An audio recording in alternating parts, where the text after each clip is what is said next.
If there's a line that almost everyone agrees on that is pretty bad, it would have to be the BMT Broadway line. When service and reliability on each of the four services are like this, it would make sense that this line would be one of the worst, if not the worst trunk line in Manhattan.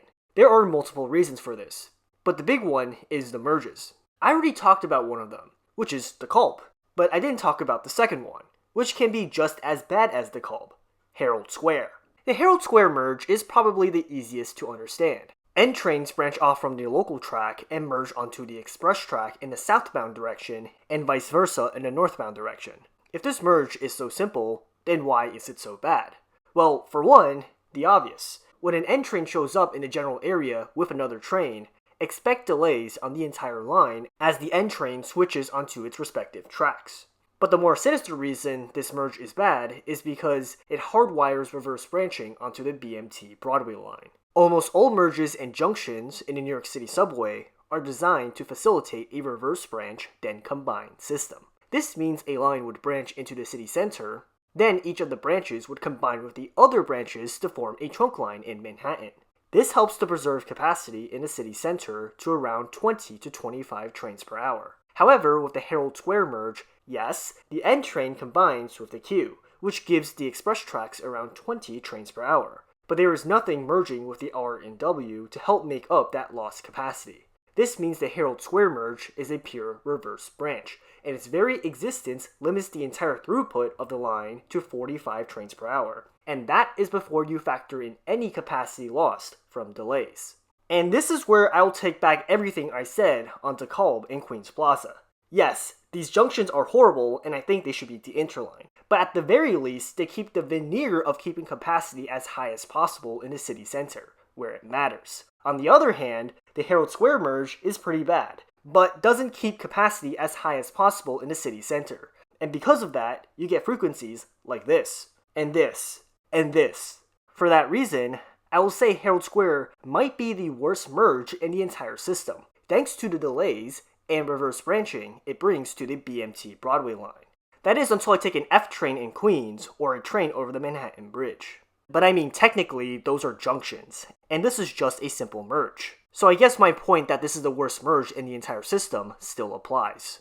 Anyway, if this merge is so bad, then why does it exist? Well, I don't think the one-seat ride between Astoria and Broadway Express makes much sense. The Express is slow and saves 3 minutes, after an 8-minute wait. And I don't think it is a one-seat ride to 49th Street either, because all you're doing is moving the merge to 57th Street 7th Avenue. What I do think the reason why this merge exists is, ironically, capacity. The R and W travel through the City Hall S-curve, which limits capacity to around 21 trains per hour. Now, why does this S-curve limit capacity? Ancient signals. Most of the subways run on fixed block signals, which means trains go through sections, or blocks. When a train goes through a specific block, that entire block is occupied.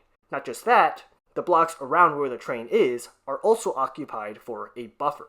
This usually isn't an issue when trains are moving at 40 miles per hour, but it is an issue when trains are moving at 10 miles per hour, such as through the City Hall S-curve. Because what that means in practice is that those trains will occupy these blocks for a longer period of time. And because no other trains can enter those blocks, that contributes to the capacity decrease. That is why the R and W runs at reduced frequencies down here. And that might work in lower Manhattan where ridership is not as high thanks to the other lines in the area. But it does not work in Queens. Already, Astoria traffic is packed to the brim, which means we should be talking about adding trains, not decreasing it. And with the N train merging after Herald Square, far from the capacity restrictions in lower Manhattan, it works to bring more trains to Queens. So, how do we fix this? Well, we can reopen City Hall's lower level. Short-turn all trains unable to make it past the merge into Brooklyn here. Or, if I'm being a little ambitious, I would use Mystic's plan of ending the R at City Hall and extending the E down to Bay Ridge 95th Street. All would work to help bring more trains to Queens while preventing the Herald Square merge. But then you get into issues such as losing Coney Island Yard access, where a ton of the W trains are currently stored. I would then use that as an excuse to extend the Astoria line to LaGuardia Airport, and build a new yard on top of the Con Ed parking lots. What might be better is putting housing on top of the new Astoria yard, and using tax increment financing and value capture to help pay for the extension, on top of using passenger facility charges at the airport. But we might not have to do all of this because of CBTC. CBTC introduces the concept of moving signals instead of fixed block signals. What this means in practice is that trains can move much closer together, which means the problem is fixed. And with that, you can run more trains on the local track, meaning you can run more trains into Queens without that N-train merge. And with CBTC coming to the BMT Broadway line as part of the 2025 to 2029 capital plan, I think there should be a serious conversation in removing that Herald Square merge. Anyway, this marks the end of this video. What are your thoughts on the Herald Square merge? Let us know in the comments below. And if you like this video, consider liking and subscribing. And I'll see you all in the next video.